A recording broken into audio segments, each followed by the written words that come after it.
Hello, my name is Dave Gonzalez, and I haven't read any of the books in George R. R. Martin's A Song of Ice and Fire. I'm Joanna Robinson. I've read every book in George R. R. Martin's A Song of Ice and Fire. And I'm Neil Miller, and I have also read all of those books. We are headed back to Westeros to cover the Game of Thrones spin-off series, House of the Dragon. We'll be answering your questions, so send us a raven at trialbycontent@gmail.com.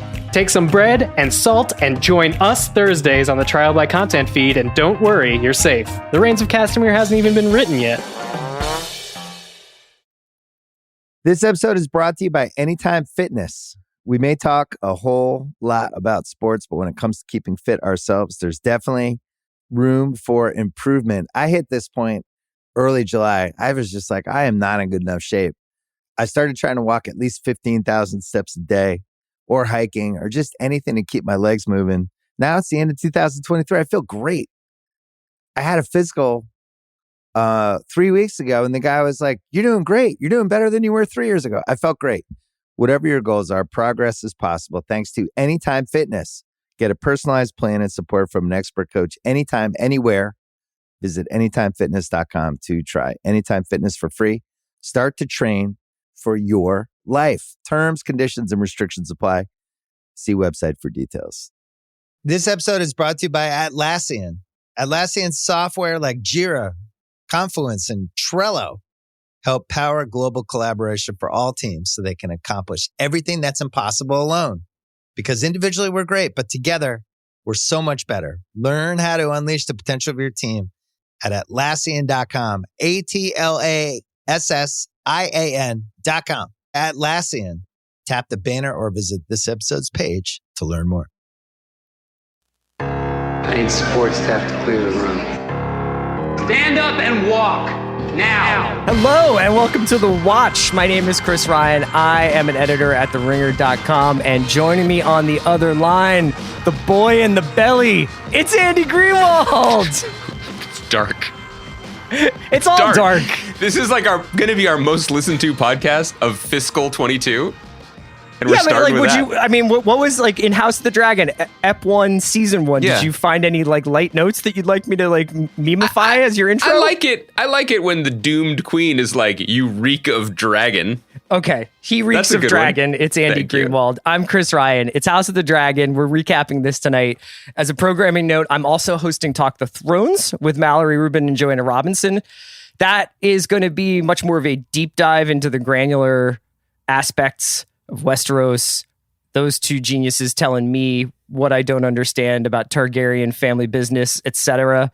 Andy and I are obviously old hands when it comes to talking about the Martinverse.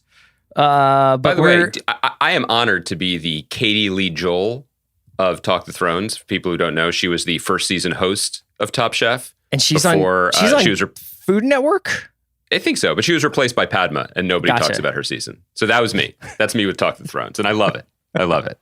The seat is warm. It's always yours if you want it. The Iron Throne is warm. Yeah, we've been doing this for a minute, and now we're back. Yeah, and I wanted to ask you to start off with, so we were lucky enough to see this episode a little while ago, and then obviously checked it out with everybody who just saw it tonight. We'll be talking about spoilers for this episode, but because Andy and I are, again, not big book heads, I mean, we read, just not Game of Thrones related material. We have no idea where this thing is going or what's going to happen. I think obviously you can pick up, radio waves out there. Is this the time I can promote my new podcast that's just about Rachel Cusk's Outline trilogy? I read the books. Are you going to torpedo this pod? Yes. Yes, but not because you don't like the show. You like the show. And not only that, I like the show. I'm excited to talk about the show. And I also just think, to be clear, not only have we not read, as usual, the supplemental materials, the George R. R. Martin original sacred texts, unlike some of the reviews that I have noticed are starting to float out there, we have not watched past this premiere. Like, I think we really enjoy going week to week on a show like this. And so today's podcast is absolutely, we are in sync with the viewers. We have not watched more than you have. Yes. And so I wanted to ask you to start with, so we got a chance to see this, and not for nothing, but we saw it on a bigger screen. We saw it on a big screen. And then we watched it on like the regular televisions. I was wondering if we could start with, did you feel like the story, the episode specifically, that the episode fit the screen?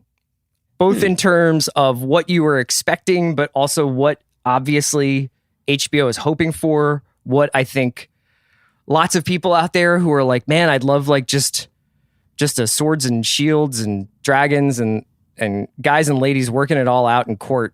I guess that would be She-Hulk, but How dare you? I'm still too tender. What did you think of the episode in terms of your expectations for it? Well, I think that's a great place to start because expectations are kind of the name of this game, not Game of Thrones. A lot, perhaps too much of our conversation about TV over the last year, 2 years, 3 years is about where the industry is, which is trying to triangulate an almost impossible balance between audience expectation, corporate ambition, and then creativity. Right? Like trying to please all three quadrants. And there aren't three quadrants, by the way. I did take math years ago. 3 points on the triangle. Shout out the Philadelphia school system. Yeah, they did great. And I keep finding the products wanting because of that. Like it's just too many different masters to serve in order to make something that ultimately is entertaining. And so I have to say, my first feeling in watching this show wasn't that I'm relieved that I'm done having children, but that broadly speaking, they pulled it off to a degree that really, really impresses me. Now, is the goal to impress? Is the goal to be respected or to be admired for what you've done from a structural IP point of view? I'm not sure, but that is part of it because I am not necessarily representative of the audience in that I think that there's a large swath of the TV viewing audience who's like, I loved having Game of Thrones on my screen. I just want more. I said this to you when we were sitting down to watch it the first time. I don't know if I want to go back to Westeros.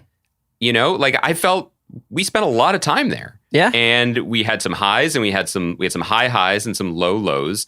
And I don't have the yearning necessarily for that sort of storytelling that even in my snarkiest pits of jaded despair, I like superhero stuff. It just kind of speaks to me, and I can still get around to the idea of it.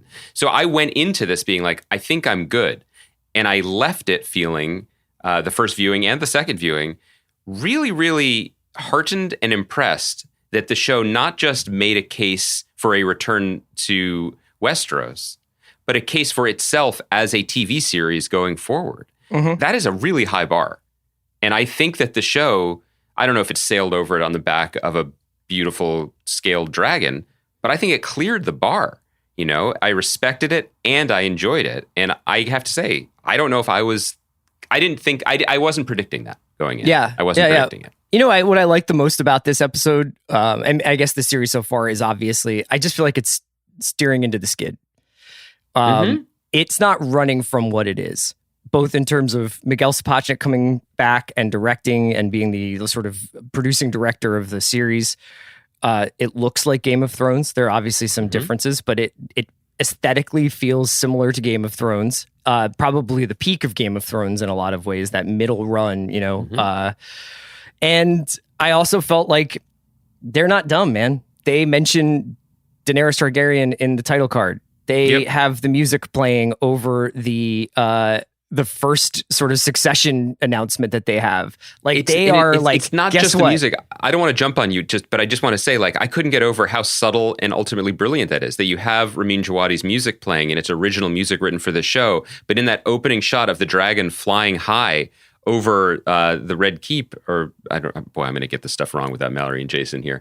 But the music is playing an original piece, but in the background at a slightly different key is that dun dun da da da, and it's there and it's doing the job that the show is also doing. It's reminding you, it's connecting you while it's suggesting something new. I mean, that is incredibly high degree of difficulty, and it gets you right into it. The dragons is another thing. You know what I mean? Like, I think that like most shows working within like this connected IP style of storytelling, I think hold the viewer at arm's distance for as long as possible before they give them the serotonin hit of, and you remember this character, they're back. And you and I have sort of started to joke around about like some of the people that show up in Marvel and Star Wars stuff where we're like, oh, that guy who was also at Mos Eisley, we're supposed to have like a day off to celebrate his return to the show. Okay.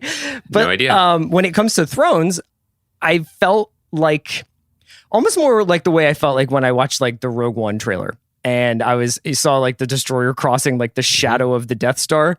And I was like, oh, it turns out I, in fact, do respond to this material quite strongly. And I felt that way watching the dragon flying over King's Landing. I felt that way seeing like a royal court assembled. I felt that way when I saw the Iron Throne. And then you mix in the fact that I wouldn't want to say didn't take any chances, because I think that there are some big swings with the casting, but they really cast it smart. They got very dependable. I saw in the Guardian review of the show that everyone who wasn't on the previous Game of Thrones or currently on The Crown is in this show. Yes. And it's like, yeah, well, you draft from a Power 5 school. You know what I mean? Get the real blue chip people in here to do this kind of dialogue and make it seem convincing. And Paddy Considine and Eve Best and, Steve Toussaint, like they've got really, really good performers, because that's what the first series had. They had the Charles Dances, the Peter Dinklages there to make this shit seem believable.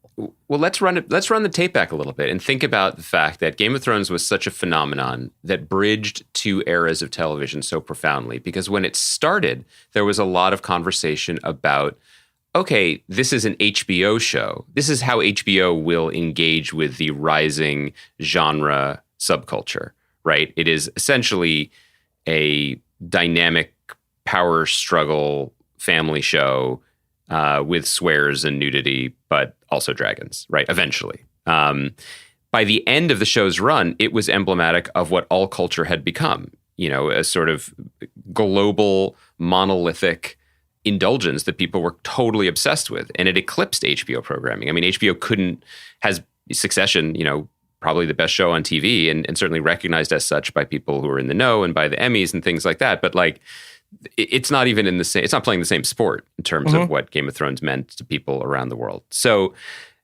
the necessity, I don't know if it's a necessity, but like HBO needed to keep this going. And whether AT&T was in charge or Discovery is now in charge, like they had a live one here. They had, and we're sitting on what all these companies require. And so the conversations that went on in the executive suites must have been fascinating, because despite having all of those seasons and all of those episodes and hours of Game of Thrones, they had to have a foundational conversation about, well, wait, what is this? What is this for us as not the show that David Benioff and Dan Weiss made? What is this as a giant overarching piece of IP that is going to help define us and define our success for the next few decades? And I think it's instructive. Again, we haven't seen, and probably I think we'll never see, the busted pilot that they made for a show that starred Naomi Watts. The Long Night, or it was called show. Blood Moon, or it was the working or filming title, unclear. But from everything we've heard about it, and I think you and I have both seen parts of the script or the scripts and have talked to people who have seen it, it was a pretty I've seen the radical. All 22, the coach's tape. Just like You drove to the link at like 4 a.m. with all the other offensive line coaches and just crunch tape. Saw it all. Crush Blood Moon tape. I think the takeaway was that it was, again, I don't know if this is representative of arrogance or just HBO's earned confidence, that they were like, we're HBO. We don't need to clone something.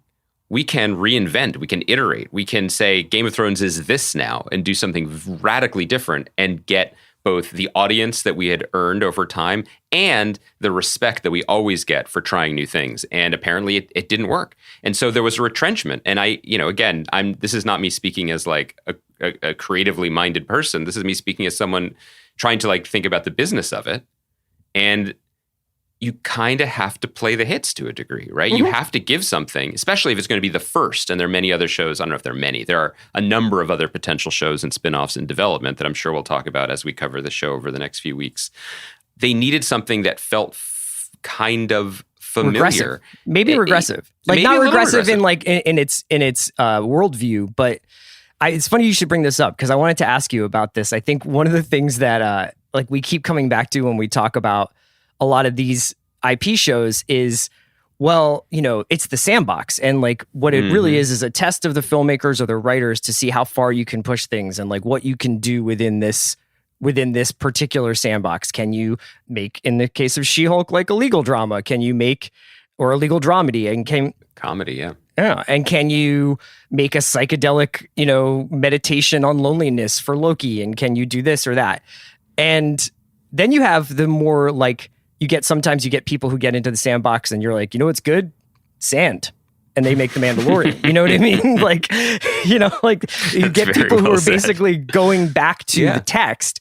And I think aside from George R. R. Martin's relationship to this series, which is apparently much more present than it was at the end of Game of Thrones, I think Ryan Condal and Miguel Sapochnik are like, what is it that people like about Game of Thrones? And I will admit, while watching this show for the first time, there was a point at which I was like, boy, they're keeping it tight. Like, boy, they're this is like a slightly poker face show. And I almost wonder whether we're watching something where no one wants to fuck up. No one wants to be no one scene wants to be the scene that's like, this is different. And the thing that I actually responded to, and it's very hard on podcasts to describe physical just gestures, but if people remember the meme of Bill Simmons doing draft night coverage the night the Celtics drafted James Young, and he just gives that little fist pump. I gave the same fist pump when Matt Smith called Reese Ifans a cunt. Because I was like, good, let's go. Let's have some fun. Yeah. Let's let Matt Smith cook a little bit. This guy's going to start throwing around the C word, it felt like that was when the episode for me, and a lot happens before that, but that's where the episode started to feel like a little bit like we're levitating a little. I agree. I think that a lot of attention is going to be rightly paid to the fact that Miguel Sapochnik, who is, I think respected if not adored by Game of Thrones fans for his direction of some of the biggest, most memorable action set piece episodes, knows how to make Game of Thrones. He knows how to, in the other people involved in the show, they know how to physically produce a program that codes and presents as Game of Thrones. And I think we'll probably return to it, but the King's Tournament, the jousting scene is as visceral as anything on the original series, and you are just back in it. You're like, this is a world that we've been watching versions of for as long as we've been alive, and even longer. If you saw Camelot on Broadway, you recognize people not using contractions and wearing armor. But this version of it is purely Game of Thrones. And that's just the that's intensity jousting of the violence. Before the NBA put hand checking rules in. That's it is 100%. It's how we grew up. Really it's bully ball. Defense. It's NBA. It's 90s Pat Riley Knicks. I think, to me, the thing that I walked away, and I don't know, I find it interesting whenever our language is more like respectful, but I do think this is hard. This was hard to do. And before we get into the specifics of the plot and character, I was just cheered to realize that everyone involved seems to understand on a very granular level. In the same way that we used to talk about Kevin Feige knew Marvel characters and could reduce them to a log line that would translate around the world, even if you had never heard the name Tony Stark before Robert Downey Jr. suited up. They seem to understand that what Game of Thrones has in its pocket that these other contenders and potentially pretenders don't have. Not just for the Iron Throne, but for the belt of like, this is what fantasy or genre storytelling should be on the streaming prestige era of television. They understand that they have access to the best actors and best cast, and they let them go. And you've already mentioned Paddy Considine, and you mentioned Matt Smith, and it goes up and down the call sheet. Like these are big time talents, and they're exciting to watch, and they elevate the material. But the other one, and I had kind of forgotten this. I'd gotten away from it, both because it's been a couple years since the finale, and even more years since stuff like The Red Wedding. Game of Thrones is gnarly as fuck. Like, it is, and it always has been. And that's what got it attention. Now, does that mean it's shocking or gratuitous? Sometimes maybe. That's not the argument I'm trying to make now. I'm just saying they remember that.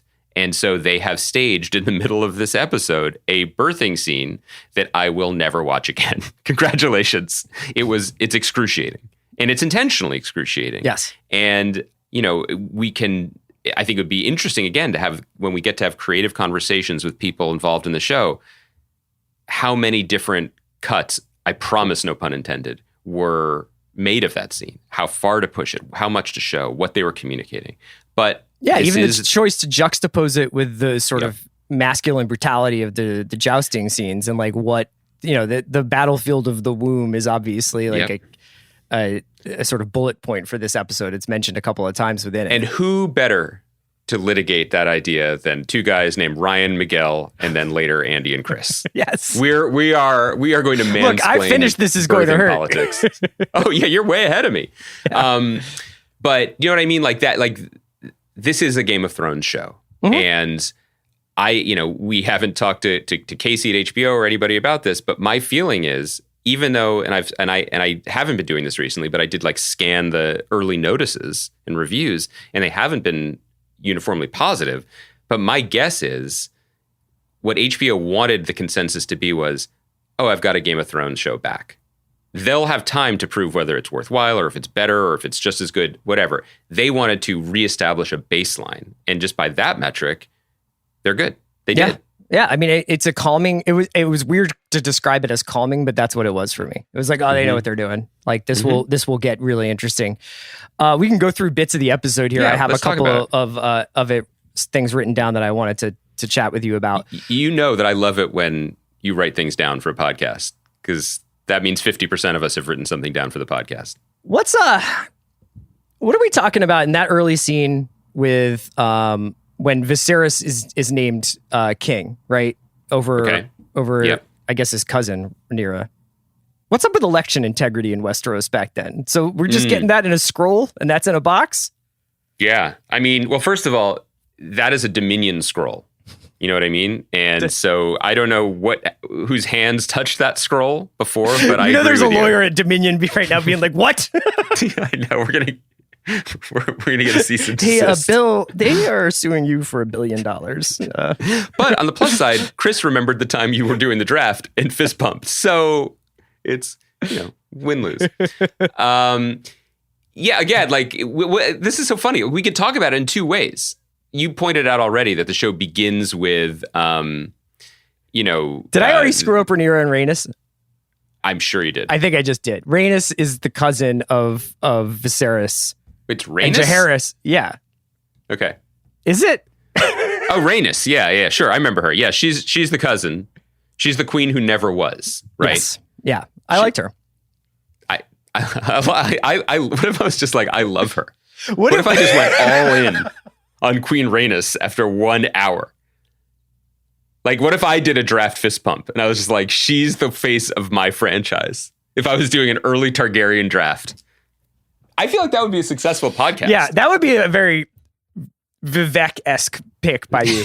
I think it would be a real like Stauskas, huh? Okay.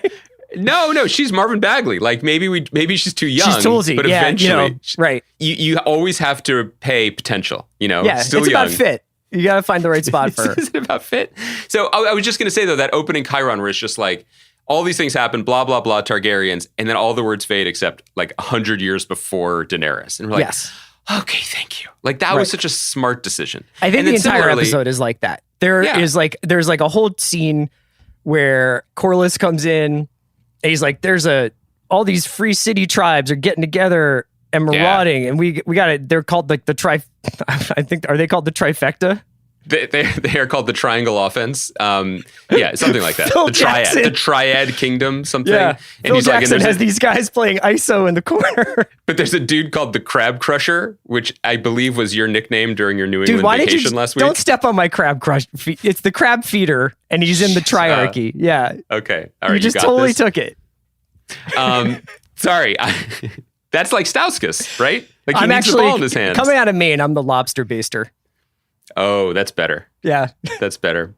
The reason I was going to also talk about the scene was not about potential voting irregularities, but just because like I didn't feel it was enough, like with some prologue. And I know that I know not because we've seen, but because I've read a little bit and I see some people in the cast who haven't shown up yet, that this show is going to move through time a little bit differently than some other Game of Thrones shows have. So, we had the flashback, and then we're suddenly in a present where some of these things are established, and Viserys has been king longer now. But I thought that was fine. We get a sense of the fact that these weird ruling Aryan tribe, like by Aryan Targaryen, by the way, I think is a character this season. It's enough. It's enough history and backstory, and we kind of get it. That guy's at like a Targaryen family reunion. And they're just like, it's Aryan Targaryen. like, yeah, hey, we remember you. You know, and no, Aryan Targaryen is the one who's just sending them a lot of Facebook links. You know what I mean? It's just like, are we sure Jaehaerys's election was this secure? Is what the news isn't telling us. Yes. But then we're in it, right? And again, some cool links from Carrie Lake I'd like to pass along. But don't you think that, again, it's an interesting play, and it's not dissimilar to the one that HBO did 11 years ago, where they were like, at that time, this seems quaint, but they were like, we're not sure our audience wants dragons breathing hellfire on trains of, people. But we do think they like palace intrigue. And I think that's evergreen. No, in right? retrospect, that show, Game of Thrones, was a show for people who ordinarily do not like high fantasy. Mm-hmm. And then they were like, but I do like this because there's cursing and incest and intrigue and election integrity and all that stuff and poisoning kings. Election integrity, how dare you? Yeah. And then midway through or whatever, at the end of the first season, the dragons hatch. And you're like, by that point, you're like, oh, I'm pot committed to this. But like this is like the reverse. There's dragons in the first shot of the show. Basically, they will be a major part of this. Like all of the stuff that was obscured. Hell, even the White Walkers are essentially mentioned in the end of this episode when Viserys is telling Rhaenyra about this vision that is sort of like the birthright of the Targaryen kings that they have to like protect against this long winter that might come.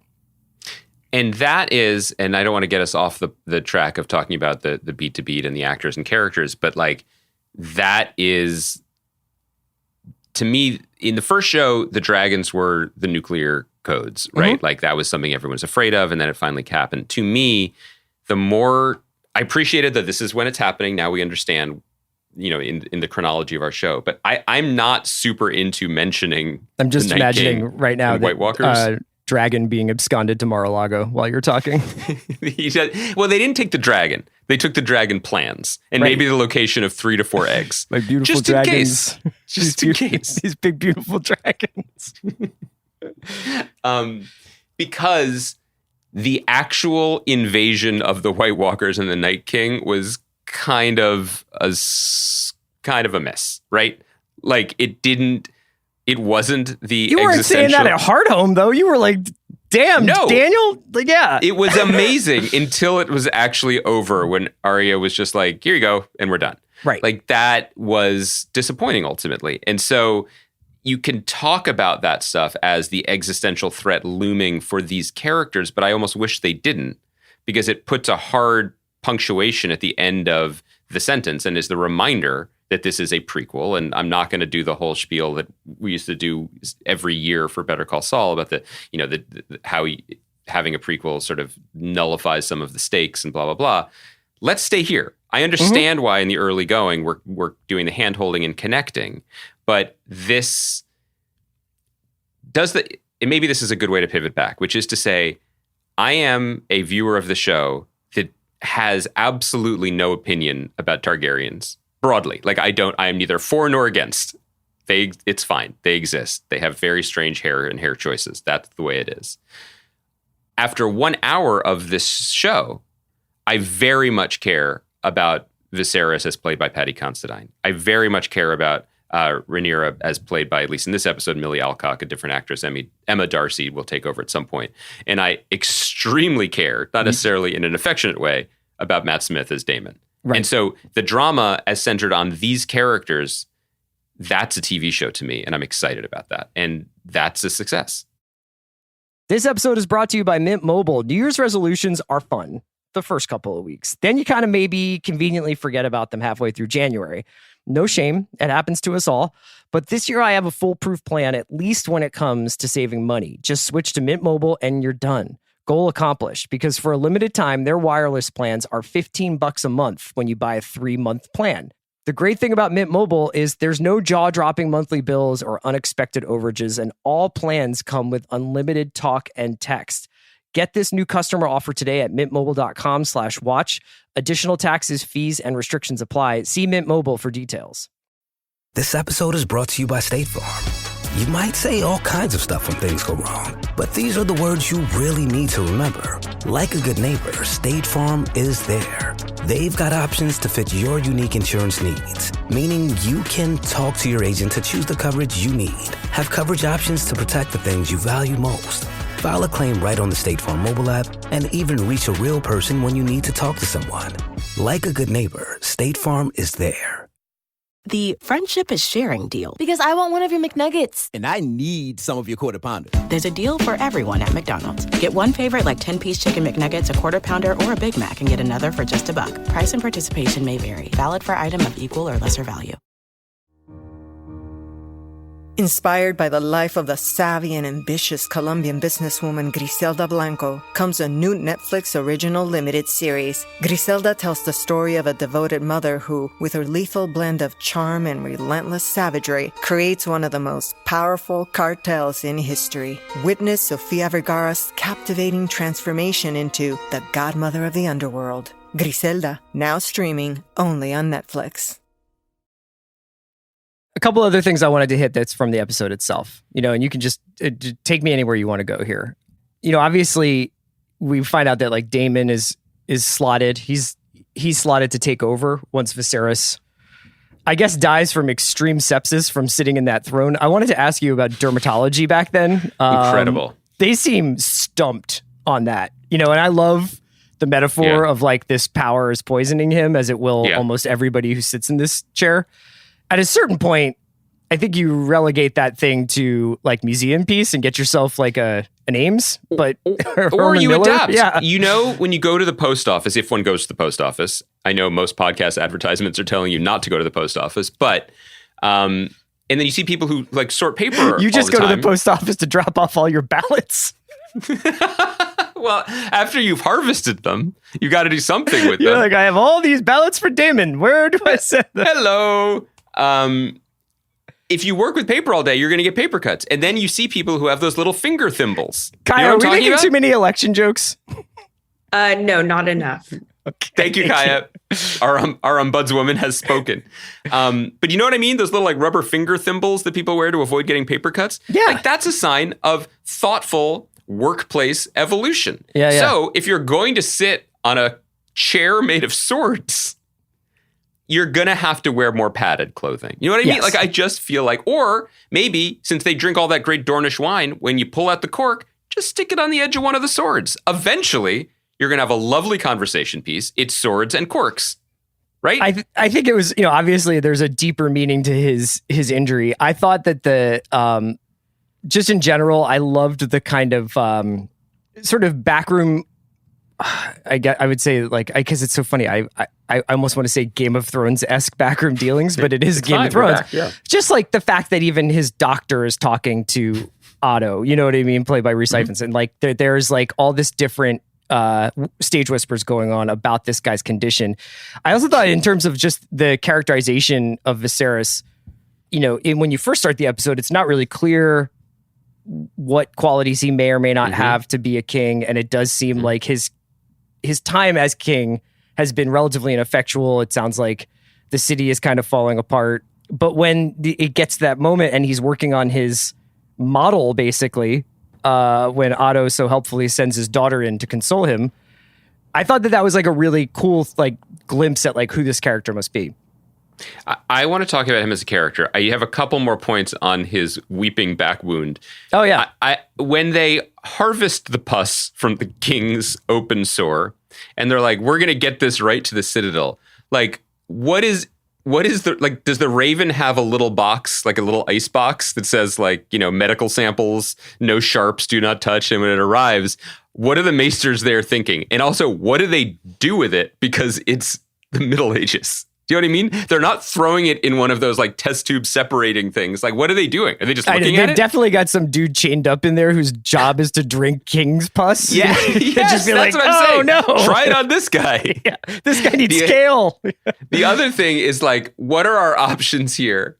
And one guy's job is just to be like, we could burn it. And they're like, that's a really good strategy. It does remind me of one of my favorite periods of our friendship, which is when you got really into House. The show. Yeah. That has the show. I also got into house music at a certain point, but yeah. That's true. You got really into House MD and you were absolutely just like throw a hot towel on it. I think it would just be like, if there was ever a moment, and you've had these moments where you would balk at coming out with me in the early 2000s in New York because you were like, I have sinus infection or like whatever. And I would just be like, here's what you got to do. You got to get a nice cold towel and you put it on your neck. Yeah, you put it on your neck and it changes your life. It's like that part in Die Hard where he's like, make knuckles with your toes on the carpet to get over jet lag. Yes. It's the cold towel on the neck is like the solution for everything. You would be a Grand Maester in that world. They would be running through kings like left and right. Those guys would be dying on my watch constantly. You would just be like shrug and then just dunking another cloth into some cold water beneath the keep, being like, this one's going to work. This one's going to work. I think that, though, again, like you're looking at a show that is meant to be the first domino of something much larger. You look at what they invested in, and it's not just that Paddy Considine is a great actor whom we like and even love in many things. It's that I wouldn't think to cast him as the king, certainly as a Targaryen king, as we would come to expect them. You know, I think that he's a little more surprising. He's gentler, he's softer, and I think that is working to the show's advantage. People think of him as not a mark, but definitely not as a threat. Yeah. They think of him as someone who can be spoken to a certain way or dealt with a certain way, and it runs counter to our expectations. And I think that's a sign of something that is well considered. You know, they weren't just like, have you ever been in a Royal Shakespeare production? Yes. Y/N. Would you like to move and would you like to commit the next decade to this show? It was more than that. He's an interesting actor because he's been in 100 things that I like, but he's never the like knockdown, drag out, standout person in it. You know, like he's great in Bourne. He's great in Hot Fuzz. He's great in all this stuff. And then I think they're almost like, he seems very in touch with what he's good at and like what he does in the sense that like, this is not Matt Smith's getting all the home run, the highlight reel stuff. You know, like Paddy Considine is essentially like, I'm pussing out of my back and like immediately giving up my crown. Yeah. I'm trying to remember exactly the Ghostface lyric where he's just like, I keep a wild jungle cat and I feed him one chicken a day and then I didn't feed him today, you know? And like that's kind of what they did with Matt Smith before they brought him to set. I know. They're like, Matt, what do you love doing? And he's just like, I don't know. I like my family and I like acting. And they were like, we're going to quarantine you for 2 weeks from both. Yeah. So when you're on set, like that is, first of all, Matt Smith, like I'm old enough to remember when they were like, we've cast this gawky unknown as Doctor Who, that he had that run and was beloved for that part. And then did the thing that I think some of the best actors do, which is like, I have been the face of something and now I'm just going to be interesting for the rest of my career. And then he was in Morbius. Yeah. Kind of love that. Well, but again, if you are the actor who is, quote, interesting, that is a win for you. That can be like look, I was just having a laugh. I'm trying things, right? Sure. I'm all in on him in this, and he is on one in this. Let's talk about this part. Let's talk about like what it does for the show to have the wild card calls coming from inside the house. And this is the one that I thought his role and his character. The way, not just Littlefinger and Jaime Lannister, also Ramsay Bolton. You know what I mean? Like all of it turned up. Yeah, it's like the idea that he is already inside rather than this outside agitator. I assume he'll probably wind up being ostracized from the kingdom, but he has that weird, like slightly charged chemistry with Rhaenyra. You know what I mean? Like there's like kind of like they're already throwing out some like red meat to the truly degenerate Thrones fans. They're not throwing out red meat; they're loading it onto carts. He's personally harvesting the reddest of meats just out on the city streets. But he gets bested at that tournament. Also, side note, like that guy legitimately could be a Republican candidate for mayor of New York. Do you know what I mean? Like they nominated Curtis Sliwa. Like seriously, the dude who wears a beret and is like, I have 40 cats to patrol the subway. Yeah. Like that guy, God bless him. He was the legitimate candidate. Yeah. You know what I mean? Yeah. It's not impossible. It's not impossible. The tournament I thought was funny because there's like a 50% chance you get your face split open in that thing. Like it was unclear what was like fight to the death and what was just like, damn, you got me there. I fell off my horse for a second. Like, yeah, it is a really interesting mix of like the Rucker, like the summer basketball tournament, but then also Fallujah at the same time. Yes. It's surprising. But I did enjoy that was like they did a really good job in this show of finding settings that were illustrative of larger ideas in the show and then having the characters like Eve Best's discussion about like guys are all full of seed when they come here and like just like the idea that they're setting up this it's so funny to be a 44-year-old saying that. I just loved when she said that. I just thought that they found good moments to illustrate the kind of the gender dynamics, the idea that this this is a woman who would never have had the chance to be queen. Mm-hmm. She's about to find out that her niece, I guess, is going to become queen. It was just really well done in that regard. I really liked, you mentioned Eve Best from my favorite character, apparently Rhaenys, who's going to be a presence throughout the season. I really like Sean Brooks' performance as Emma, who is the queen for at least the length of this episode. Also, shout out to George R. R. Martin, because I thought that Emma is the new Kevin for me. Because remember, one of my hobby horses was the fact that like clearly every once in a while he would run out of names. And it was like Kevin Lannister, and then I'd see it on the Wikipedia and it's Kevan, like it's Kevan. I'm like, okay, so you just changed a letter. I was like, oh, okay, so there's the Targaryen queen is Emma. That's fine. That's fine. And you find out it's AEMMA. Yeah. She really McBained out that like entire episode. Oh yeah, when she appears at her fainting she's couch, like, I've lost 5 children in 10 years, and this will be my last go round. Yeah, no, I was pretty sure she was penciled in as a series reg at that point. But for real, like I'm curious how this develops, because in the larger scheme of things, it is fair to say the world, but more specifically the culture, has changed in the 10, 11 years now since Game of Thrones premiered, and anything in terms of gender politics, the representation of women, or even, just in terms of having intimacy coordinators and being more considerate about the nudity, all of that has shifted rather radically, and I think for the better. Mm-hmm. It is one thing, however, in a pitch meeting, in a marketing document, in an interview on the red carpet, to talk about the real battleground now is the womb. Like, okay, that's a provocative idea. How you actually execute that in the narrative of the show is another thing entirely. So I am curious about that and their commitment to it. But that said, through this episode, I did appreciate that the character of Emma is one of, if not the most important character in this episode in terms of what her presence gives to it. Yeah, she's certainly galvanizing. Yeah. The Rhaenyra piece is really interesting too, because you could be just super fanboy about it and be like, and again, I don't know what happens to this character, even, as she gets recast and grows older and takes the throne, I assume.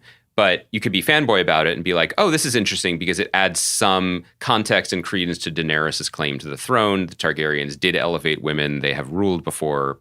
Again, this is based on nothing but supposition of what we've seen. Or you could be like, her desires, her struggles, the society's expectations of her are, as you said about Matt Smith's character, built into the show. It is not Arya as the arguably co-fifth lead of a multi-season drama reckoning with what it would mean to be a young woman in this world. This is the show. Yeah. And so in that sense, I'm interested in that, but I also appreciate the planning that went into building those things within the walls of the show we already have. Not just because it is just structurally different than Game of Thrones, which was like, hey guys, guess what? We're going to be telling 10 shows at once for 8 years. Can you keep up? And the answer was yes. It's that there are going to be, we have to care about these characters enough to take the journey before we start smashing crabs or whatever it is that we're about to do later in the season. But also, they are planning this differently. When they greenlit Game of Thrones, they were like, Game of Thrones is Game of Thrones. Now they greenlight House of the Dragon. That 10,000 ships anecdote that Alicent talks about, or that Alicent and Rhaenyra talks about, that was a proposed spinoff itself and may still be. Do you know what I mean? Like, I'm really excited, as everybody knows because of my love of certain characters in the first series, that Steve Toussaint is playing a sea snake right? That we may have some pirate talk on the show. Yeah. But he's here on this show, but his presence and his success, either as a character or as a performer, might speak to more sea snake business in the future. So it's both canny from a business and a storytelling perspective that they have kept the aperture relatively small, but that within that lens, they've included a lot of the major planks that they want to be handling. And I think they have the mixing board just right. Like, at the end of the episode when Rhaenyra's being crowned and like Rickon Stark, and I didn't catch the first name of the Baratheon guy who's pledging his fealty. Obviously, those people will not be pledging their fealty long term, like 170 years into the future, to the Targaryens. So it's interesting to see just like the echoes of the future showing up in this show. Did you have anything else you wanted to chat about? Because we could wrap it up there. I don't really see, for me, I think one of the things that I would be looking forward to for this series, and it's going to require patience, I think, from us, obviously, but just from audience members in general, is waiting for the Briennes of Tarths. Waiting for that character to show up, maybe near the end of this. Right. Yeah, like later on, that all of a sudden changes up the palette of the show and changes up the sort of, emotional character of the show. And that's what Game of Thrones did so well, is just balance the 18 usual people that you were kind of following throughout, and then also bring in Pedro Pascal and also bring in this person for a season or two. And you're just like, oh my God, this is like completely changed how I watch this. I think that's the most important point, which is that one of the most impressive and I think underappreciated things about Game of Thrones is that because of its sprawl, ask 20 fans of the series who their favorite character was, and you'll get 20 different answers. Yeah. And you could be watching it, quite honestly, in completely different ways. You could watch that series as because you're rooting for Brienne, or you're rooting for Arya, or you're hoping they'll run into each other. And then to your point, like, oh, I remember the Hound. Like, the Hound's arc over multiple seasons is as surprising and rich as main characters' arcs on more lauded shows. And that's something that you can do when you have, it's not a mothership, there's just one ship. Right. That's not where we are anymore. And so coming out of this one episode, which again is not representative, it's one episode of something that is going to run for multiple seasons, I think. I don't, other than Matt Smith, whose performance I love, I don't have a favorite character here. I mean, we haven't talked about Rhys Ifans, whom I love, and I love him as an actor, and I love him as Otto. I think he's just, again, outclassing the part already, which is exciting to see. But I don't have like a fave character that I'm excited about. The show, I mean, that really only kicked in like 4 seasons in, where it was like, who's going to get the throne? Well, the Brienne part did, but the Tyrion piece was there from the beginning. Like, sure, this guy's funny and interesting and likes to have a good time. And so he's helping me acclimate here. And this show is assuming that you have bought into the idea of either Game of Thrones or The Crown. And you'll find something to enjoy here. So that piece I get, and criticism of that lack of spark also makes sense to me. But I think the biggest, again, I'll just go back to it. I just feel like the numbers will be the numbers, and we'll see what HBO chooses to share or not share. And they may have done it by the time this podcast drops, or by the time you're listening to it anyway, if you're listening to it on Monday. But I think the bigger thing is that Game of Thrones is back in our lives. This isn't the show Game of Thrones, but the world is, and they did that. Yes. And so that is why I guess that if during the course of this week, the week after the premiere, you see interviews or postscripts or check-ins with Casey Bloys or HBO or Ryan Condal, like, I think everyone's going to be feeling really good because they drove this crazy thing to its destination, which, by the way, was the starters line. I know. But they got there. It's such a long way to go. Andy, it was great to see you. It's great to be produced by Kaya McMullen tonight. We will be back. Oh, we're not on Thursday, aren't we? We're not doing a show on Thursday. I tried to warn people this, but I feel like they trust you more. You know what I mean? Like you're, I assure you're the you voice. that we're not doing a show on Thursday. We will be back next Sunday night to talk about Game of Thrones, or next Monday to talk about Game of Thrones TBD. You can also check me out on Talk the Thrones with Mallory Rubin and Joanna Robinson. Please check that out on the Ringerverse, and we'll be back with you in a week. I look forward to it.